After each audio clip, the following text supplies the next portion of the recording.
हालातों से हमें डटकर सामना करना है। हमें हर हाल में जिंदगी का हर जंग जीतना है साथियों, हर जंग बड़ी हो या छोटी, हार नहीं मानेंगे। हम कभी भी गलत रास्ते पर नहीं चलेंगे, ना ही चले हैं। और ये मान करके इस अपने कार्य दायित्व का निर्वहन बेहतर ढंग से करने वाले हैं हम साथियों। और ये भी मान के चलें कि हम लोग आज से ये कसम खाने वाले हैं और ये ठान लेने वाले हैं कि पीछे मुड़कर नहीं देखेंगे जब तक हम अपने लक्ष्य की प्राप्ति नहीं कर लेते हैं। जी हाँ, ऐसे ही विश्वास के साथ, ऐसे ही महत्वपूर्ण उद्देश्य के साथ, ऐसे ही अभिलाषाओं के साथ हम आपसे जुड़ रहे हैं एक बहुत ही प्यारे से कंटेंट में। एक बहुत ही खूबसूरत सा लम्हा आपके स्क्रीन पर साझा करने जा रहे हैं साथियों। गुप्त वंश का एपिसोड नंबर 6 आप देख पाएंगे। आज यहाँ आप स्कंद गुप्त की कहानी के बारे में रूबरू होंगे।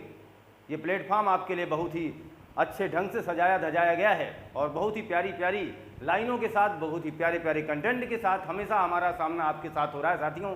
इसके ठीक पहले एपिसोड का रिकैप अगर हम आपको दें तो आप वहाँ देख पाए होंगे कुमारगुप्त फर्स्ट की कहानी।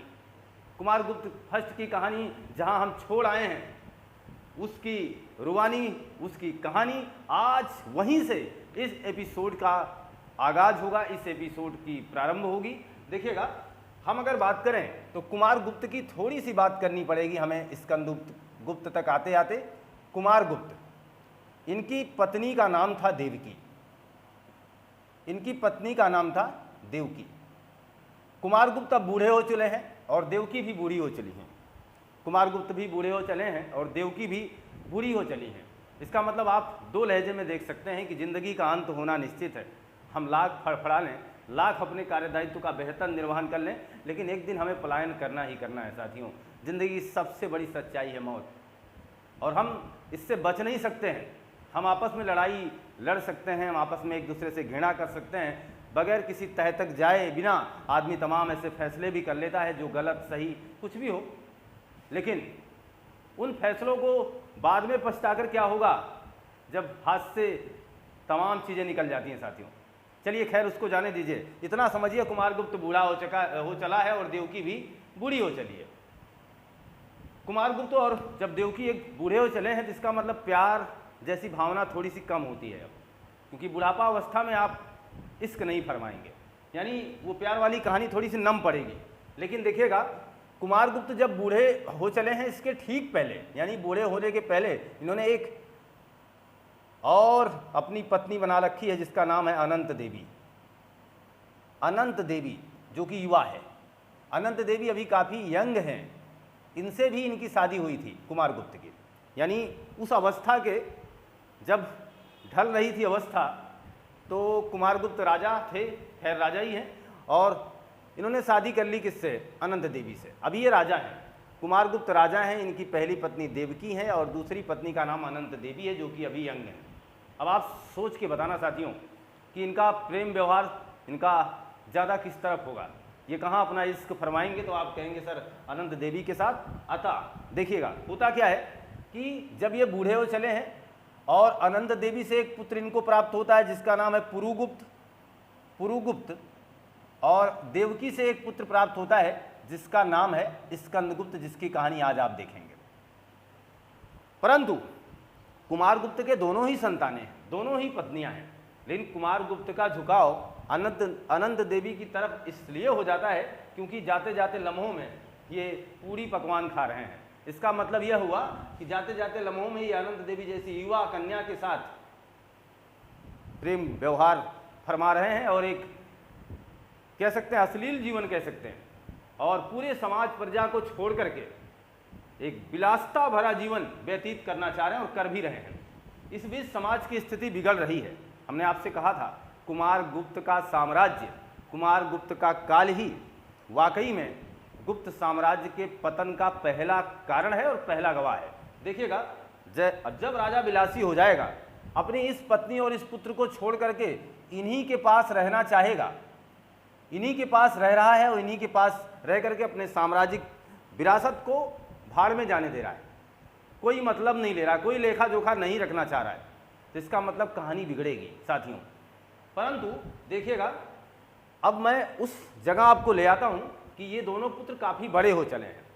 पुरुगुप्त अब 12 साल का है, वहीं देवकी का पुत्र स्कंदगुप्त अब 17 वर्षों का है। देवकी का पुत्र स्कंदगुप्त अब कितने वर्षों का है? 17 वर्षों का है साथियों, 17 वर्षों का। और ये उज्जैन का गवर्नर है, उज्जैन का गवर्नर है। कुमारगुप्त ने इसे उज्जैन का गवर्नर बना दिया है, कार्यभार इसे दे दिया है कि कुछ काम धाम करो भाई, ऐसे ही खाने को नहीं मिलेगा और मैं तो विलासीपूर्ण जीवन व्यतीत करूंगा ही। और इसमें स्कंदगुप्त एक बहादुर शासक था, इसने अपनी शासन सत्ता को संभालने के लिए बहुत ही बेहतर प्रयास किए साथियों। कहानी समझिएगा, स्कंदगुप्त उज्जैन का वर्तमान में गवर्नर है। जब इसकी अवस्था कितने वर्षों की है? 17 वर्षों की है। अब ये गवर्नर है और ये कहानी इसके भी सामने तो घटित हो रही कि हमारे पिताजी अब कोई कार्य दायित्व का निर्वहन बेहतर ढंग से करना नहीं चाह रहे हैं। इसी बीच कहानी थोड़ा सा रूप रंग उल्टा करेगी। कुमारगुप्त जब ऐसा जीवन व्यतीत कर रहे हैं, जिनके ख्यालात बदल रहे हैं, ये सोच रहे हैं कि हम अपने किसी एक पुत्र को कार्यदायित्व तो दे ही दें, किसी को राजा बना ही दें, लेकिन ये अभी छोटा है और ये इतना बड़ा है और इनके दिमाग में यह है कि आनंद देवी का पुत्र पुरुगुप्त राजा बने। ऐसा क्यों? क्योंकि आनंद देवी कुमारगुप्त से बार बार चुटकी ले रही थी कि प्यार तो आप हमसे ज़्यादा करते हो, तो हमारा ही पुत्र राजा होना चाहिए।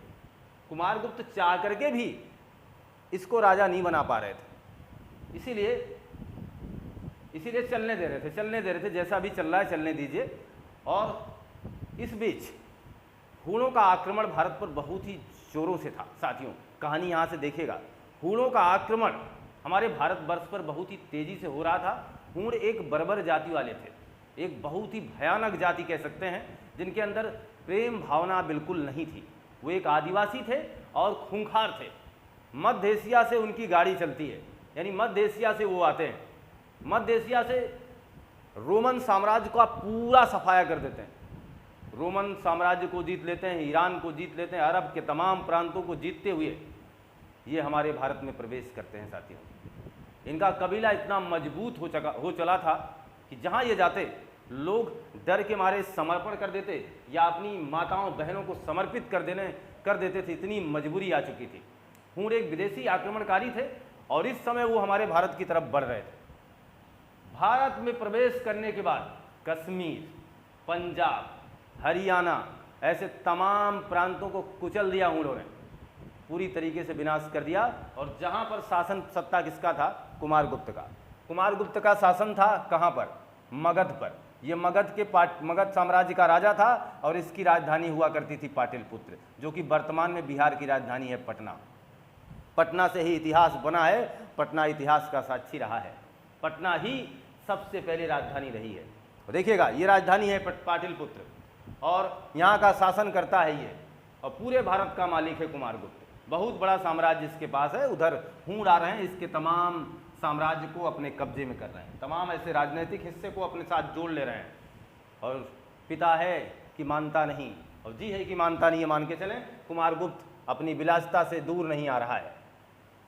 ये बात स्कंदगुप्त को अच्छी नहीं लगती। स्कंदगुप्त अपनी माँ के पास आता है और कहता है, माँ एक दिन ऐसा आएगा तू मुझे आशीर्वाद दे, तू मुझे आशीर्वाद दे कि मैं एक आर्य पुत्र हूँ, तू मुझे आशीर्वाद दे कि मैं लड़ाई में जाऊँ, मैं हूणों को पराजित करूँगा माँ, अन्यथा अपना देश हूणों के कब्जे में आ जाएगा, हमारी तमाम संस्कृतियाँ मिट्टी में चली जाएंगी, हमारी तमाम विरासत की चीज़ें वो तोड़ रहे हैं, हमारे मंदिर को वो फोड़ रहे हैं, हमारी तमाम प्रकार की ऐसी क्रियाकलाप हमारे इतिहास को मिटा देना चाहते हैं हूण। माँ देवकी अपने पुत्र को आशीर्वाद देती हैं कि जा बेटा तो युद्ध कर, तुम्हारा पिता तो इस काबिल रहा नहीं, तू जाके युद्ध कर। अभी राजा कुमारगुप्त ही है, लेकिन ये गवर्नर है और युद्ध के लिए निकल पड़ता है अपने तमाम सैनिकों के साथ, और हूणों पर इस कदर बरसता है, इस कदर टूटता है कि हूणों की हालत खराब हो जाती है, जहाँ पहुँचता है काट डालता है। ये मान के चले बहुत ही भयंकर युद्ध इसने लड़ा हुआ है अपने जीवन काल में। मैं इस कहानी से आपको रूबरू करा रहा हूँ, आपको बहुत ही मजा आएगा। इतना बहादुर शासक है ये, देखिएगा हूणों पर आक्रमण करता है अपने पिता से बगैर पूछे, अपनी माँ का आशीर्वाद लेकर के हूणों पर टूट पड़ता है स्कंदगुप्त, और इस कदर मारता है हूणों को कि हूण घुटने टेकने के लिए मजबूर हो जाते हैं, तमाम हूणों के सिर धड़ से अलग कर दिए जाते हैं और मगध के पाटलिपुत्र की राजधानी में ला करके टांग दिए जाते हैं। कहानी बहुत ही रोमांचित कर रही होगी साथियों आपको। परंतु हूणों का जो राजा था, हूणों का सरदार, जब इस बात को सुनता है तो उसके खून खौल उठते हैं और कहता है मैंने रोमन जीता, मैंने ईरान जीता, तमाम ऐसे सत्ताओं को मैंने समाप्त कर दिया, ये कौन सी गाजर मूली है जिसे मैं तोड़ नहीं सकता, जिसे मैं गिरा नहीं सकता। ये सोच करके, इन तमाम बातों को जहन में रख करके हुणों का राजा आगे बढ़ता है और मालवा पर आक्रमण कर देता है। साथियों, मालवा पर आक्रमण कर देता है, या नहीं करता, मगध पाटलिपुत्र पर नहीं करता, उल्टा आक्रमण करता, मालवा पर आक्रमण करता है। और मालवा पर आक्रमण करता है तो वहाँ के शासक से बुद्धि वर्मा, और जब वहाँ आक्रमण हो जाता है तो वो एक पत्र लिखते हैं किसके पास, स्कंदगुप्त के पास, कि भाई हमें बचा लो, बड़ी दिक्कत में हैं हम। और ये पत्र पा करके स्कंदगुप्त मालवा पहुँचता है। मालवा पहुँचता है और वहाँ की राजकुमारी को अपना दिल दे बैठता है, राजकुमारी देवसेना को अपना दिल दे बैठता है। बहुत ही खूबसूरत रही होंगी, तो दिल ही आ गया इसका स्कंदगुप्त का। परंतु इसने कहा कि पहले मैं युद्ध लड़ूंगा। देवसेना ने कहा मेरा प्रपोजल स्वीकार कीजिए, हम भी आपसे प्यार करते हैं जनाब, हमारा भी एहतराम कीजिए, हमारा भी एतवार कीजिए। स्कंदगुप्त कहता है नहीं, पहले मेरा धर्म, पहले मेरा देश, पहले मेरा सम्मान, पहले मेरा साम्राज्य, इसके बाद तुम। देवसेना को ये कह करके वो चला जाता है युद्ध के लिए और हुणों को पराजित करता है, सबके सर धड़ से अलग कर देता है और हुणे के राजा को घसीटता हुआ मगध ले आता पाटलिपुत्र में। सोचिए जरा, जिसने पूरी दुनिया को हराया हो, वो हमारे यहाँ आकर के बिहार के पटना के राजा से हार जाता है, हमारे यहाँ आकर के हमारे भारत के आर्य से हार जाता है, हमारे भारत के एक बहुत ही शक्तिशाली शासक से हार जाता है। और ये घटना है 455 ईस्वी की। साथियों, 455 ईस्वी की ये घटना है। कब की घटना है? 455 ईस्वी की। अब मारा गया है हुणों का राजा और उसको घसीटता हुआ ले आता है कहाँ पर? पाटलिपुत्र की, यानी अपनी राजधानी में ले आता है और सबसे पहले अपनी माँ के पास पहुँचता है। और अपनी माँ के पास पहुँचता है तो देखता है उसकी माँ विधवा हो चुकी है, यानी कुमारगुप्त अब दुनिया से पलायन कर चुके हैं, क्योंकि अब वो वृद्ध अवस्था में पहुँच ही चुके थे, मैंने आपसे पहले भी बताया है। अब ये दुनिया से पलायन कर चुके हैं, ये आकर के ये बात देखता है। और ये अभी साक्ष्य मैं आपको बताऊंगा भी, जो आपको ये साक्ष्य आपको मिलेंगे भीतरी अभिलेख में, जूनागढ़ अभिलेख में, ऐसी तमाम जगहों पर इसके साक्ष्य भी हैं, हम उस पर वर्णन करेंगे, अभी उस पर विवरण प्रस्तुत करेंगे। साथियों, तो अपनी माँ के पास पहुँचता है, देवकी के पास, और देखता है इसकी माँ अब विधवा हो चली है। और अपनी माँ से कहता है कि माँ, मैंने हुणों को पराजित कर दिया, मैंने हुणों को भारत से समूल नाश कर दिया है हुणों का। माँ बहुत ही खुश होती है और कहती है लेकिन बेटा, तुम्हारे यहाँ, तुम्हारे घर, यानी इस समाज में, इस साम्राज्य को पकड़ने के लिए या अपना आधिपत्य स्थापित करने के लिए गृह युद्ध चल रहा है। लोग राजा बनना चाह रहे जब से तुम्हारे पिताजी नहीं हैं। उस समय कोई फ़ोन तो होता नहीं था कि हाँ लो आपके पिताजी नहीं हैं। उस समय तो बस एक तार पहुंचाने में बड़ी समस्या होती रही होगी, स्कंदगुप्त के पास सूचना गई नहीं होगी, पिता काफ़ी पहले मर चुके होंगे। और जब स्कंदगुप्त आता है तो इसके यहाँ विद्रोह हो चुका था कि मैं राजा बनूंगा, मैं राजा बनूंगा। तमाम ऐसे लोग दावेदारी प्रस्तुत कर रहे थे, आपस में लड़ाई लड़ रहे थे। लेकिन स्कंदगुप्त आता है जब उस युद्ध में प्रवेश करता है जहाँ ये लड़ाई लड़ी जा रही थी, जहाँ ये सोच करके पैमाना बनाया जा रहा था कि मैं राजा बनूंगा, स्कंदगुप्त के आते ही सारे दावे क्लियर हो जाते हैं और सब लोग हट जाते हैं रास्ता छोड़ करके कि जिसने हुणों को मारा है उसके आगे हम क्या हैं। अतः स्कंदगुप्त राजा बनता है 455 ईस्वी में। स्कंदगुप्त अब मगध की गद्दी पर बैठेगा, जिसकी राजधानी पाटलिपुत्र होगी। जो पहले उज्जैन का गवर्नर था, अब कुमारगुप्त नहीं रहे हैं, तो शासन सत्ता संभाल लेगा अब कौन? स्कंदगुप्त। हुणों को पराजित करने के बाद खुद को क्या कहेगा? विक्रमादित्य। आ गया, देखिएगा, दूसरा राजा आ गया है, विक्रमादित्य कहेगा खुद को, विक्रमादित्य कहेगा। साथियों, आपने अभी चंद्रगुप्त द्वितीय के बारे में विक्रमादित्य पढ़ा था, अब ये स्कंदगुप्त खुद को क्या कहेगा? विक्रमादित्य कहेगा। साथियों, उपाधि धारण करेगा विक्रमादित्य की, इस बात को याद रखिएगा। अब ये राज सिंहासन पर बैठेगा और अब कहा जाता है कि इसने शासन कब से कब तक किया? 455 से लगाकर 466 ईस्वी तक किया। लगभग आप मान के चलें 11 वर्षों तक इसका शासन रहा और इस 11 वर्षों में ये लगातार युद्ध ही लड़ता रहा, लगातार युद्ध लड़ता रहा, लगातार युद्ध लड़ता रहा अपने देश की रक्षा के लिए, अपने देश की आन बान शान के लिए, अपनी संस्कृति और सम्मान के लिए ये लगातार युद्ध लड़ता रहा। इस बीच इसने अपनी प्रेमिका को भी भुला दिया, देवसेना से भी मान के चले नाता तोड़ ही दिया। देवसेना ने इसकी क्रूर व्यवहार को देख के, इसकी क्रूरता को देख करके कि किस तरीके से गले को यानी गर्दन को उड़ा देता है और इसको बिल्कुल दया नहीं आती है, इस चीज़ को देख करके देवसेना ने इससे मुंह मोड़ लिया था, ये इतिहास कहता है। बहरहाल प्यार तो किया था इसने, लेकिन अब हुआ क्या वो अंजाम आप देख सकते हैं, क्योंकि ये देश के लिए लड़ाई लड़ रहा था, देश के लिए समर्पित था, इसके लिए देश सर्वोपरि था, इसके लिए साम्राज्य सर्वोपरि था, इसलिए वो आगे यहाँ आ गया और लगातार ये युद्ध ही लड़ता रहा है। हूणों को पराजित करने के लिए हूण हर जगह आ चुके थे, इसलिए इसने हूणों से लड़ाई पूरे 11 वर्षों तक लड़ी है। लड़ते लड़ते तब जाकर के उनका समूल विनाश किया है, ये कहानी मानी जाती है। देखिएगा तो 455 से लगाकर 466 ईस्वी तक ये कहानी आपको समझ में आई होगी स्कंदगुप्त की। स्कंदगुप्त के बाद गुप्त वंश का पतन होना निश्चित है, कोई है नहीं फिर इसके बाद। लेकिन स्कंदगुप्त के बारे में जो महत्वपूर्ण साक्ष्य मिले हैं, जो महत्वपूर्ण बातें रही हैं, जो हमारे इतिहासकार हमसे पूछते हैं, बताए हैं, और जिनका साझा हमारे प्रश्न एग्जामिनर के रूप में, एग्जामिनर हमारे प्रश्नोत्तरी के रूप में हमसे मुखातिब होते हैं, तो हम ऐसे प्रश्नों पर थोड़ा सा जिक्र करते हैं साथियों। कहानी यहाँ तक आपको समझ में आ गई होगी स्कंदगुप्त की, किस कदर ये राजा बना है और कैसा राजा है, किस तरीके का ये सम्राट है। देखिएगा इसके बारे में हमारे पास, हमारे इतिहासकारों के पास साक्ष्य हैं, प्रमाण हैं, उन साक्ष्यों पर चर्चा हमारी होती है साथियों। यहाँ से आपसे प्रश्न पूछे जाएंगे और आपको इनके जवाब तह तक देने होंगे। देखिएगा एक आपको अभिलेख मिलेगा, गढ़वा अभिलेख, गढ़वा अभिलेख, एक आपको मिलेगा सुफिया अभिलेख, सुफिया अभिलेख, एक आपको मिलेगा इंदौर अभिलेख, इंदौर अभिलेख, एक आपको मिलेगा भीतरी अभिलेख, भीतरी अभिलेख, और एक आपको मिलेगा जूनागढ़ अभिलेख, जूनागढ़ अभिलेख।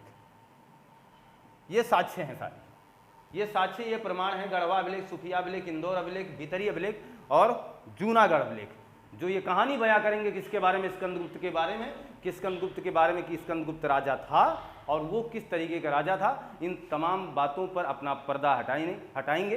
देखिएगा जो गढ़वा अभिलेख है और एक सूफिया अभिलेख, देखिए सूफिया अभिलेख में गुप्त वंश की वंशावली है, गुप्त वंश की वंशावली है। इंदौर अभिलेख में ये प्रमाण मिला है कि सूर्य मंदिर में दिया जलाया जाएगा, सूर्य मंदिर में दिया जलाने का साक्ष्य, दिया जलाने की बात या दिया जलाने का प्रमाण कहाँ मिला है, इंदौर अभिलेख से मिला है।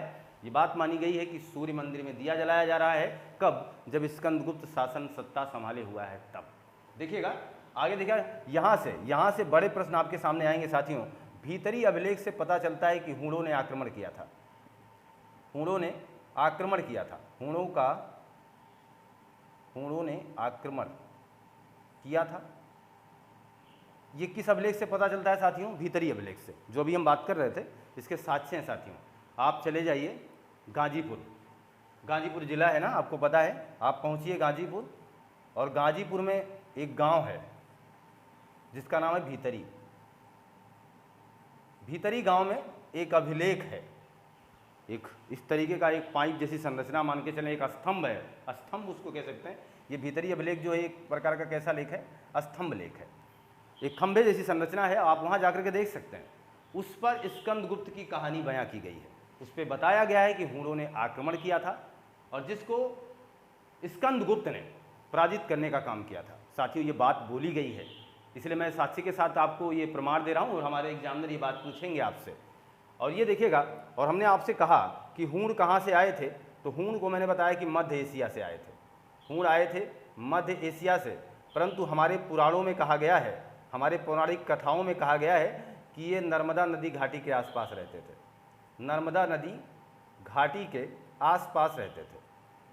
ये चीज़ समझ रहे हैं साथियों, मैं हर बात पर जिक्र कर, हर बात का आपके साथ सॉल्यूशन रखता हूँ। तो मध्य एशिया से आए थे, ये इतिहासकारों का मानना है, परंतु हमारे पौराणिक गाथाएं, हमारी पुराणों में कहा गया कि ये नर्मदा नदी के आसपास रहते थे और इन्हें मलेच्छ कहा जाता था। लेकिन फिलहाल इस बात में कितना दम है ये भगवान राम जाने। मलेच्छ, इन्हें मलेच्छ कहा जाता था, ये मानना हमारी पौराणिक गाथाओं का, हमारी पौराणिक कथाओं का। परंतु हमारा कार्य दायित्व देखिएगा, हूणों ने आक्रमण किया, इसका प्रमाण कहाँ मिला, भीतरी अभिलेख से। भीतरी अभिलेख कहाँ है, तो दोस्तों बताना, गाजीपुर में है ना। ये सारी बातें आपके सामने आपके स्क्रीन पर साझा कर चुका हूँ। जूनागढ़ आइए, जूनागढ़ अभिलेख आपको गुजरात में मिलेगा। गुजरात में एक पर्वत है जिसका नाम है गिरनार। गिरनार अद्भुत है, ये अपने आप में खासा जानकारी रखता है, एक गुंबदाकार संरचना ही है। देखिएगा जूनागढ़ अभिलेख, इससे भी, इसमें भी हूणों का आक्रमण दर्शाया गया है, हूणों के आक्रमण के बारे में इसमें भी बताया गया है। लेकिन एक बात समझना, एग्जामिनर जब आपसे ये बात करेगा और दोनों ही वैकल्पिक व्यवस्था साथ हो, तब तो आप भीतरी टिक करिएगा कि हूणों का आक्रमण किस में दिखाया गया है, तो भीतरी। वैसे दोनों में है, लेकिन अगर वरीयता दी जाएगी तो भीतरी को दी जाएगी। इतनी बात क्लियर है ना। तो हूणों के आक्रमण की बात यहाँ भी कही गई है। एक महत्वपूर्ण चीज यहाँ पर है, सुदर्शन झील। सुदर्शन झील, जूनागढ़ अभिलेख में सुदर्शन झील की बात कही गई है। सुदर्शन झील वही सुदर्शन झील जिसे चंद्रगुप्त मौर्य ने बनाया था। चंद्रगुप्त मौर्य ने बनाया। अशोक ने नहरें निकाली थी साथियों। सुदर्शन झील का निर्माण किसने करवाया था? चंद्रगुप्त मौर्य ने। और अशोक ने क्या किया था? वहां से नहरें निकालने का काम किया था। और इसके बाद देखिएगा रुद्रदामन ने इसका जीर्णोद्धार किया था, इसका पुनर्निर्माण किया था। इसके बाद देखिएगा इसी सुदर्शन झील का स्कंदगुप्त ने, जिसकी कहानी आप पढ़ रहे हैं, पुनः पुनर्निर्माण, देखिए पुनः मैंने लिखा है, पुनः पुनर्निर्माण कराने का काम किसने किया था? स्कंदगुप्त ने। साथियों स्कंदगुप्त ने। ये सारे प्रमाण, सारे साक्ष्य आपको कहाँ मिलेंगे? जूनागढ़ अभिलेख में। जूनागढ़ अभिलेख में चंद्रगुप्त मौर्य का नाम है, जूनागढ़ अभिलेख में अशोक का नाम है, जूनागढ़ अभिलेख में रुद्रदामन का नाम है, और जूनागढ़ अभिलेख में स्कंदगुप्त का भी नाम अंकित है। साथियों सुदर्शन झील के साक्ष्य हैं। सुदर्शन झील के बारे में बताया गया है कि सुदर्शन झील का निर्माण चंद्रगुप्त मौर्य ने करवाया था और अशोक ने वहां से नहरें निकाली थी। उस झील से अशोक ने क्या निकाला था? नहरें। और उस झील का जब वो टूट गई या बिखर गई थी, अच्छी अवस्था नहीं रही होगी, तो फिर रुद्रदामन ने उसको रिपेयर किया पहली बार, और दूसरी बार रिपेयरिंग का काम किसने किया? स्कंदगुप्त ने। और किसके माध्यम से अगर ये बात पूछी जाए तो चक्रपाली पर्णदत्त। ये कौन थे? ये गवर्नर थे। इन्हें गवर्नर किसने नियुक्त किया था? ये प्रश्न पूछा गया है साथियों। तो कहिएगा स्कंदगुप्त के गवर्नर थे पर्णदत्त, जिन्होंने सुदर्शन झील का पुनर्निर्माण करवाया था। ये तमाम ऐसे प्रश्न हैं जो आपके एग्जाम के दृष्टिकोण से बहुत ही महत्वपूर्ण हो सकते हैं साथियों, बहुत ही महत्वपूर्ण, मोस्ट इंपॉर्टेंट बातें हम आपके साथ शेयर कर रहे हैं। देखिएगा, तो हमारी बातें रही अभी तक कि साक्ष्य कौन से हैं हमारे पास, प्रमाण कौन से हैं, तो उन प्रमाणों पर हमारी चर्चा बनी रही साथियों। मुझे पूरा विश्वास है यहाँ तक की बातें आप बिल्कुल बखूबी ले चुके हैं। आप इसका स्क्रीनशॉट ले लीजिए। ये मान चलें कि आपने स्क्रीनशॉट ले लिया होगा साथियों, जहां हम स्कंदगुप्त की पूरी कहानी से लगभग रूबरू हो चुके हैं। थोड़ी सी हम इसकी आर्थिक स्थिति से पर्दा हटाते हैं, उसके समाज में, उसके साम्राज्य काल में, उसके सामाजिक काल में, उसके शासन काल में कि किस तरीके का ताना बाना रहा है समाज का। देखिएगा साथियों, इनके जो पिताजी का अंतिम समय चल रहा था, यानी कुमारगुप्त का अंतिम समय जब चल रहा था, तो इनके सिक्के का जो वजन था वो 8.2 ग्राम का था। परंतु जब आप स्कंदगुप्त को देखेंगे ना, तो इसके सिक्के का वजन 9.2 ग्राम तक आ जाता है। इसका मतलब ये हुआ कि आर्थिक स्थिति में थोड़ी बहुत सुधार हुई है। क्लियर है ना? इससे पता चलेगा कि आर्थिक स्थिति बेहतर हो रही है साथियों। तो कुमारगुप्त से कहीं ज़्यादा स्कंदगुप्त का जो साम्राज्य था वो आर्थिक स्थिति से बेहतर था। बहरहाल ये युद्ध ज़्यादा लड़ा है, इसलिए इसने सिक्कों का बहुत कम प्रचलन किया, यानी कोई जब बहुत ज़्यादा नए सिक्के इसने लॉन्च नहीं किए। इसमें देखिएगा कुछ महत्वपूर्ण सिक्कों का जिक्र हम कर देते हैं। जैसे चांदी में अगर हम बात करें, चांदी के सिक्कों में तो एक सिक्का था गरुण, ये प्रकार है सिक्के का, गरुण, और एक था सांड। ये चीज़, ये चांदी के सिक्कों का प्रकार हो गया। सोने में देखिएगा, सोने के सिक्कों में ये पहले भी था, इसने वही चलाया। जैसे शेर कातिल, ये पहले भी चल रहा था, आपको पता है, कुमारगुप्त के समय में भी शेर कातिल। घुड़सवार, ये पहले भी चल रहा था, समुद्रगुप्त के समय में भी घुड़सवार। और ये शेर कातिल, घुड़सवार, ये सोने के सिक्के हैं साथियों, ये सोने के सिक्के हैं। इसने कहीं अलग से बहुत कुछ लॉन्च नहीं किया। आप सोचेंगे क्यों? क्योंकि आपको मैंने पहले भी बता दिया, 11 वर्षों तक शासन किया इसने केवल, इसके बाद को कोई प्रमाण, कोई साक्ष्य मिला ही नहीं है। और 11 वर्षों में ये लगातार युद्ध ही लड़ता रहा है, तो फिर समय कहाँ पाया है? इसे समय कहाँ मिल रहा है कि किसी अन्य प्रकार के सिक्के का ये प्रचलन करे या संचालन करे या उसका प्रतिपादन करे? इसलिए नहीं कर पाया है साथियों। इन तमाम बातों से पर्दा हट चुका है। देखिएगा, हमने मालवा की देवसेना से भी इनके प्यार की कहानी को आपको थोड़े से इंगित करा भी चुके हैं। देखिएगा अब होता क्या है, स्कंदगुप्त के जाने के बाद इतिहासकार थोड़े से मौन होते हैं और वो बताते हैं कि इसके बाद शासन करता है कुमारगुप्त सेकेंड, ये हो जाएगा। इसके बाद देखिए बुद्धगुप्त आते हैं, बुद्धगुप्त आएंगे और बुद्धगुप्त के बाद नरसिंहगुप्त आएंगे, नरसिंहगुप्त आएंगे और नरसिंहगुप्त के बाद ऐसे तमाम शासक आते हैं, लेकिन अंतिम शासक कौन होगा? विष्णुगुप्त होगा। साथियों श्रीगुप्त से शुरू हुई लड़ाई, विष्णुगुप्त ये अंतिम है, यहाँ तक आपको याद रखना है, अंतिम शासक है। ये लोग कोई खास शासन सत्ता संभाल नहीं पाते हैं, अतः गुप्त वंश साम्राज्य का अब विनाश हो जाता है, नष्ट हो जाता है। गुप्त साम्राज्य किसी अन्य वंश के आने की अब आहूत होती है, ये समझिएगा। तो कुमारगुप्त से इनके बाद ये शासन करते हैं, परंतु इनके शासन में बेहतर वो दम नहीं था, वो दमखम नहीं था कि अपने शासन प्रशासन को आगे बढ़ा सकें, और ये पराजित होते हैं। इसके बाद दूसरा वंश आएगा, उस पर चर्चा हमारी होगी। फिलहाल एक और बात हम आपसे सामने रख देना चाहते हैं स्कंदगुप्त के साक्ष्य के बारे में, साक्ष्य और प्रमाण के बारे में। 1928 में जयशंकर प्रसाद जी, समझ रहे हैं ना, रचनाकार हैं जयशंकर प्रसाद ने 1928 में एक रचना लिखी जिसका नाम था स्कंदगुप्त। स्कंदगुप्त उनका क्या है? एक नाटक है साथियों। स्कंदगुप्त क्या है? एक नाटक है जयशंकर प्रसाद का। केवल स्कंदगुप्त ही नहीं लिखा इन्होंने, नाटक के रूप में आप देख पाएंगे तो इन्होंने अजातशत्रु भी लिखा है ना, इन्होंने चंद्रगुप्त भी लिखा है, चंद्रगुप्त एक रचना इनकी बहुत पूछी गई जिसका नाम एक घूंट। ये सारी रचनाएं क्या है? नाटक हैं।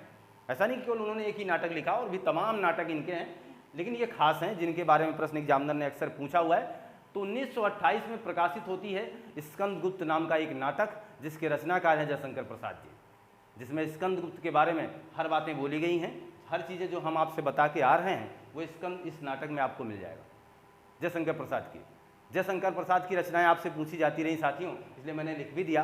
कंकाल, तितली, इरावती का नाम तो सुना होगा ना, इनके उपन्यास थे। कंकाल, तितली, इरावती, ये इनके उपन्यास है साथियों। कामायनी का नाम सुना है ना, कामायनी, देखिएगा। झरना, आंसू, लहर, झरना, आंसू, लहर, ये सारी रचनाएं किसकी है? जयशंकर प्रसाद की हैं। रचनाओं के मसीहा हैं, देखिए, साहित्य के मसीहा। और इतनी तमाम रचनाएं इनकी हैं, इन रचनाओं से एग्जामिनर हमारा रूबरू होता रहा है साथियों। स्कंदगुप्त के बारे में इन्होंने अपनी नाटक के माध्यम से पूरे देशवासियों को बताना चाहा है कि स्कंदगुप्त कौन था और किस तरीके से उसने हूणों को पराजित किया था। उसके पराक्रम की गाथा आपको स्कंदगुप्त नाटक को पढ़ करके, देख करके, सुन करके हो सकती है साथियों।